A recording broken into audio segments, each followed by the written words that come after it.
cómo podemos nosotros, qué tendríamos que tener en cuenta, cómo podríamos pensar en esta tarea nuestra específica que nos han encargado en los centros de comunicar el Evangelio.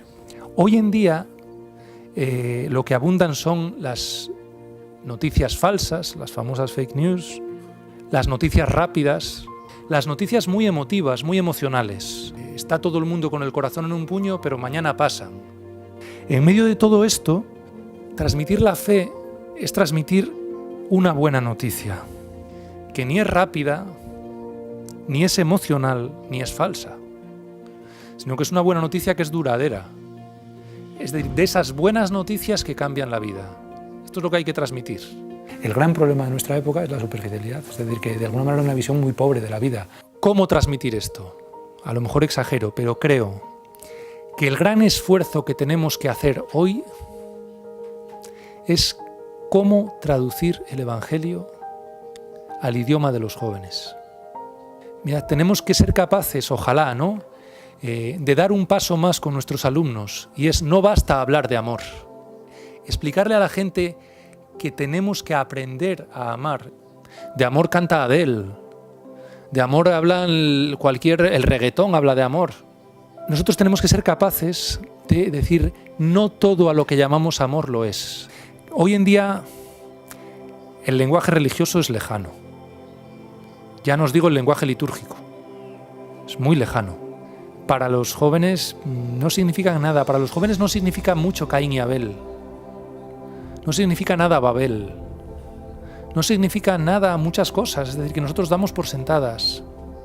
Luego vamos a tener que empezar de cero a traducir.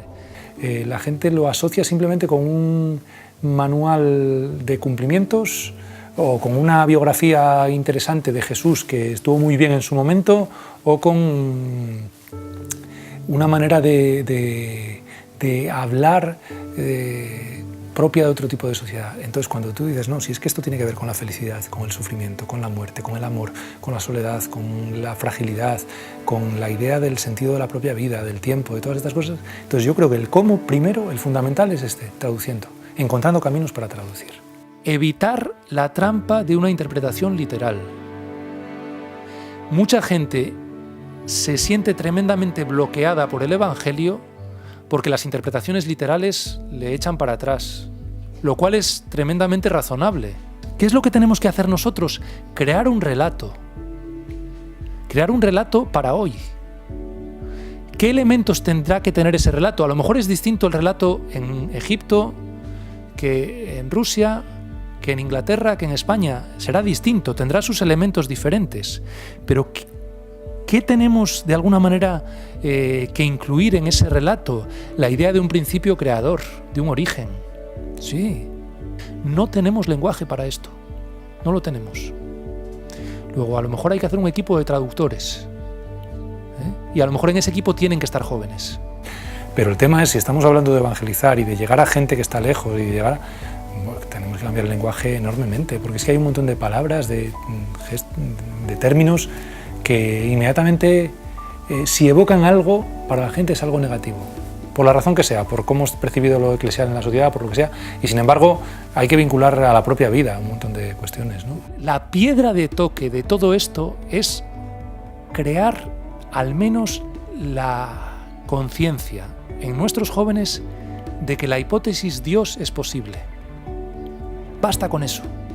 Si conseguimos que esto sea una posibilidad, a partir de ahí todo lo demás encaja, porque hoy no podemos asumir que las personas encuentran por otro lado el punto de partida religioso. No lo encuentran en sus familias, no lo encuentran en la sociedad, no lo encuentran entre los iguales y no lo encuentran mayoritariamente en los medios de comunicación. La gente prefiere resultados rápidos y costes bajos, pero claro, lo que te pierdes es el decir: no, pero si la vida de verdad es otra cosa. O sea, en el fondo hay una negativa a mirar con hondura a que cada uno de nosotros tenemos una historia, que cada uno de nosotros tenemos un tiempo limitado, a la perspectiva que pone la muerte en nuestras vidas. O sea, hay muchas cosas ahí que la gente prefiere mirar para otro lado. Nuestros alumnos reciben una buena noticia mucho más engañosa, y es: puedes tenerlo todo. Puedes vivirlo todo, puedes probarlo todo y siempre hay marcha atrás. Siempre la hay. Esto lo están viendo en nuestra sociedad. La famosa sociedad líquida de Bauman es en el fondo esto, una sociedad en la que nada dura.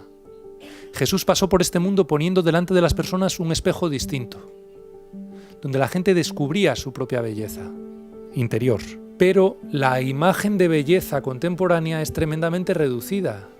Es una imagen estética, corporal, muy física, esclavizante.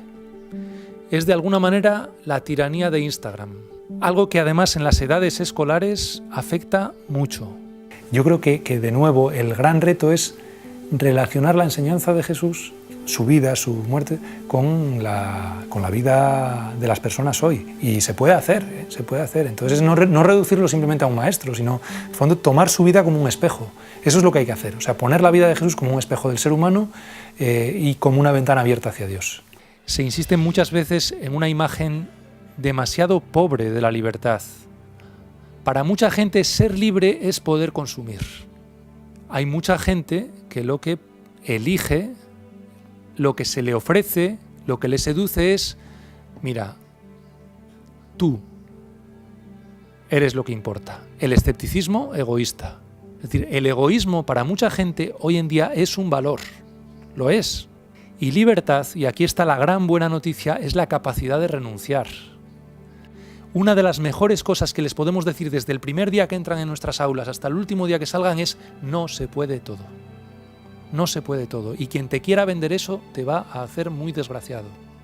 No estás fracasando porque tengas límites. Que hay que ayudar a la gente a descubrir sus talentos, los suyos, no todos los del mundo. Y que a veces hay que decirle a la gente: mira, para esto no, y no pasa nada. Porque si no le ayudas a la gente, si no le dices nunca un no a una persona en un camino, es verdad que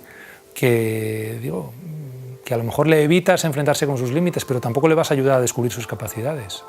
Es sencillamente que la vida real es esto. Y libertad es darle a la gente la capacidad de renunciar, sin que se sienta frustrado, sin que se sienta incompleto. Yo tengo que escribir una historia, la mía, única, diferente, y encontrar mi propio camino. Eso es una buena noticia, muy liberadora. La imagen de felicidad que nuestros alumnos reciben y viven está muy asociada al éxito y a la diversión. En la felicidad evangélica cabe el sufrimiento.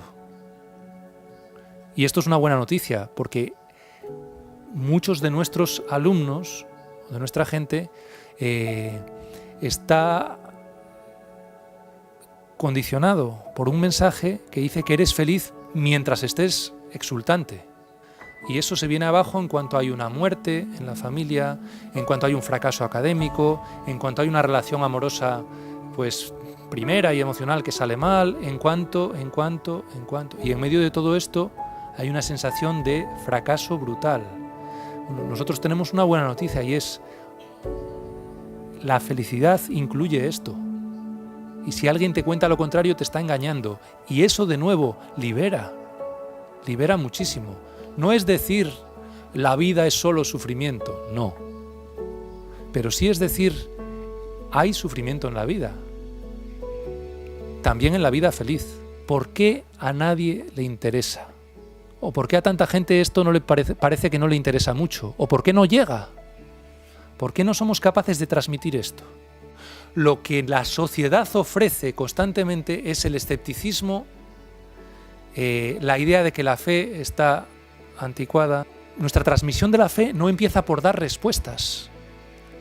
Al menos empieza por despertar la pregunta, o por ayudarles a que la pregunta no la consideren como algo innecesario. O sea, no deberíamos caer en hablar de Jesús solo como si fuera un personaje humano admirable. Es decir, no lo deberíamos... O sea, ¿dónde está el verdadero reto? Porque claro, hablar de Jesús o ponerlo en una misma serie con desde Gandhi, Nelson Mandela, la Madre Teresa, Jesús, o sea, gente muy buena, imitable y tal, o sea, el elemento fuerte es que nosotros tenemos que intentar transmitir, es decir, mira, nosotros creemos que Jesús es el rostro de Dios para nosotros, o sea, es donde emerge de verdad Dios y donde se nos enseña lo que pueden ser las personas. Una de las grandes tragedias del mundo secularizado es que no se plantea la cuestión de Dios. Nosotros necesitamos encontrar un relato distinto sobre lo católico. El amor como fuerza motora de la vida tiene que estar en ese relato. El sufrimiento como parte del camino también tiene que estar en este relato. Y la pertenencia, la idea de comunidad. Hoy en día no podemos reducir la educación a técnicas para superar exámenes.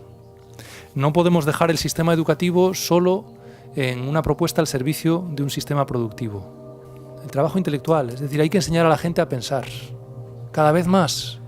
Lo que estoy diciendo es, tenemos que ser capaces de dedicar mucho tiempo a pensar. Nosotros. Pero síntesis personales. O sea, no basta decir leí un libro. No basta decir a ver qué dice no sé quién. En el fondo hay que dar un paso más y es ¿cómo sintetizo yo esto? ¿Cómo respondo yo a la pregunta ¿por qué crees que existe Dios? Es tremendo porque creo que todos vivimos en una sociedad en la cual tenemos muy pocos espacios para la reflexión. Demasiadas veces lo académico se come a otras cosas. Pero la realidad es que hay hoy en día en nuestros centros muchos alumnos heridos, muchos que necesitan un buen samaritano. Heridas derivadas del cambio en el modelo de familia, las hay, sobre todo cuando conllevan rupturas, inestabilidad, abandonos. Heridas derivadas del hedonismo contemporáneo. Tenemos alumnos que están enganchados a las drogas, que están viviendo adicciones, que están enganchados a la pornografía, que están viviendo relaciones para las cuales no están preparados, que están metidos en espirales de un montón de cosas. ¿Cuánto tiempo le estamos pudiendo dedicar a los chavales? O sea, sí, porque tiempo un poco de calidad, tiempo personal, tiempo de acompañamiento, ¿no? No de acompañamiento formal, aunque a veces también, sino de poder ayudar a sembrar un poco esas inquietudes, esa sensibilidad distinta sobre la realidad, y están deseando, ¿eh? Yo sí creo que los chavales están deseando alguien que les haga un poco de caso. No todos, no, pero muchos sí. Tenemos que encontrar una manera de que nuestra educación nos permita dedicar tiempo a las heridas. La labor que están haciendo los psicólogos y las psicólogas en nuestros centros, que es muy necesaria, pero digo, a veces las heridas de nuestros alumnos no son para el psicólogo. Son para otro tipo de acompañamiento que no tenemos el momento o el tiempo de hacerlo. Y la respuesta no está en el tratamiento, está en el Evangelio. O sea, tampoco podemos renunciar a nuestra identidad. No debemos, no debemos. A mí me parece fenomenal que haya estudiantes musulmanes en nuestras escuelas, pero no debemos negar quiénes somos. Especialmente en según qué contextos. Claro, no es lo mismo tampoco un colegio en Inglaterra que un colegio en Egipto. O sea, son contextos distintos y en los cuales tú tienes que estar de maneras diferentes también, ¿no? Pero lo que yo diría es, en ningún caso debemos renunciar a nuestra identidad. Aunque no todos los profesores sean creyentes, aun respetando la diversidad, aun respetando todo eso que hay, lo que yo diría es, de acuerdo con el respeto, por supuesto, de acuerdo con que quepan distintos lugares o formas de acercamiento, pero no podemos dejar que el tema religioso sea solo cuestión de los jesuitas y los pastoralistas y las pastoralistas. Y fuera de esto, nada. Y fuera de esto, ni criterios, y fuera de esto, nada. Necesitamos crear, en el contexto de nuestros centros, comunidades educativas donde puedan encontrarse además profesores y alumnos creyentes. Sí, yo creo que todo esto no me lo invento yo, son intuiciones que creo que en el Vaticano II ya estaban.